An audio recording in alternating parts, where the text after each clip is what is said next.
This is part 2 of my birthday celebration. So first celebration ना रात्री 12लाच झालं. सौरभनी ना एक छोटीशी पेस्ट्री आणली होती. सो ते कट करून आम्ही रात्रीच बर्थडे सेलिब्रेट केला अँड देन नेक्स्ट डे सौरभनी हा ड्रेस दिला मला वेअर करण्यासाठी, की तुझ्यासाठी सरप्राईज आहे. आता सरप्राईज काय होतं ना, हे मला सुद्धा अजिबात माहिती नव्हतं. मला बस त्यांनी रेडी व्हायला सांगितलं आणि गाडीत बसवून तो लोकेशनसाठी निघाला. पण मला ना फार चूल होती, की यार कुठे नेतोय, कुठे नेतोय? आणि मी सारखी त्याला म्हणत होती, की "सांग ना, थोडी तर हिंट दे."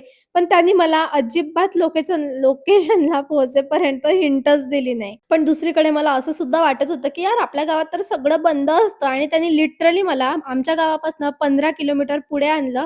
आमच्याकडे ना एक ओशन हॉटेल म्हणून स्टार्ट झालं. त्याचा अँबियन्स एवढा सुंदर आहे ना, म्हणजे मी तिथे फर्स्ट टाईम गेली आणि हे सगळं सरप्रायझिंगली घडत होतं. पण एवढं सुंदर वाटलं ना तिथे जाऊन आणि तिथेच ना हे सुंदर असं माझ्या बर्थडेचं डेकोरेशन सुद्धा करून ठेवलेलं होतं. यार असं सेलिब्रेशन ना मी माझ्या लाईफमध्ये फर्स्ट टाईम केलं. एवढं छान डेकोरेशन आणि केक तर माझ्या मम्मीनीच बनवला होता. म्हणजे खरंच आपल्या बर्थडेची जास्त एक्साइटमेंट ना आपल्या मम्मीलाच असते. तिचं असं म्हणणं होतं, की नाही मी माझ्या मुलीसाठी स्वतः केक बनवेल.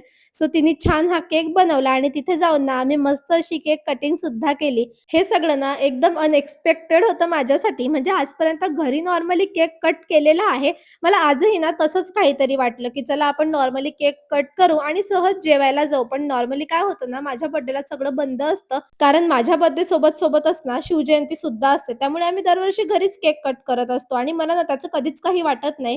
त्याऐवजी मला त्याचा अभिमान वाटतो, की मी एवढ्या चांगल्या दिवशी जन्माला आलेली आहे. बट यावर्षी फर्स्ट टाईम माझा हॉटेलिंग एक्सपिरियन्स होता बर्थडेला आणि असं सरप्राईज बर्थडे म्हणजे तर मी फर्स्ट टाईमच सेलिब्रेट केला. त्यातल्या त्यात आज सगळ्यांचे कॉलसुद्धा चालू होते आणि मी जेव्हा केक कट करत होती ना, तेव्हा ताई, जिजू, दादा-भाभी या सगळ्यांचा कॉलसुद्धा चालू होता. मग त्यांच्यासोबत वगैरे बोलणं तर झालंच आणि नंतर ना सौरभनी मला माझं बर्थडे गिफ्ट दिलं. यासाठी तर मी फार एक्साइटेड होती कारण सौरभ मला जेव्हा पण काही बर्थडे गिफ्ट देतो ना, तेव्हा काही ना काही कामाचीच वस्तू देतो. म्हणजे त्याचं असं असतं, की दिलेली वस्तू कामात पडायला हवी, उगाच पडलेली नको राहायला. आणि हे बर्थडे गिफ्ट ना, खरंच सांगते मला मस्ट होतं. माझा ट्रायपॉड खराब झाला होता आणि त्याने ना हा डिजिटेकचा सुंदर असा मला ट्रायपॉड दिला. ज्याचे रिव्ह्यू फार बेस्ट आहे.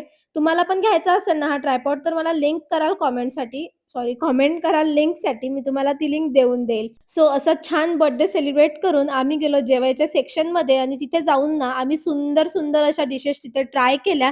तिथली टेस्ट पण मला फार छान वाटली. वन टाईम व्हिजिट तर तुम्ही या हॉटेलला नक्कीच करू शकता. मी तर इथे येऊन ना माझा बर्थडे खूप जास्त एन्जॉय केला and this was a very beautiful experience for me and I think you should also have this beautiful experience.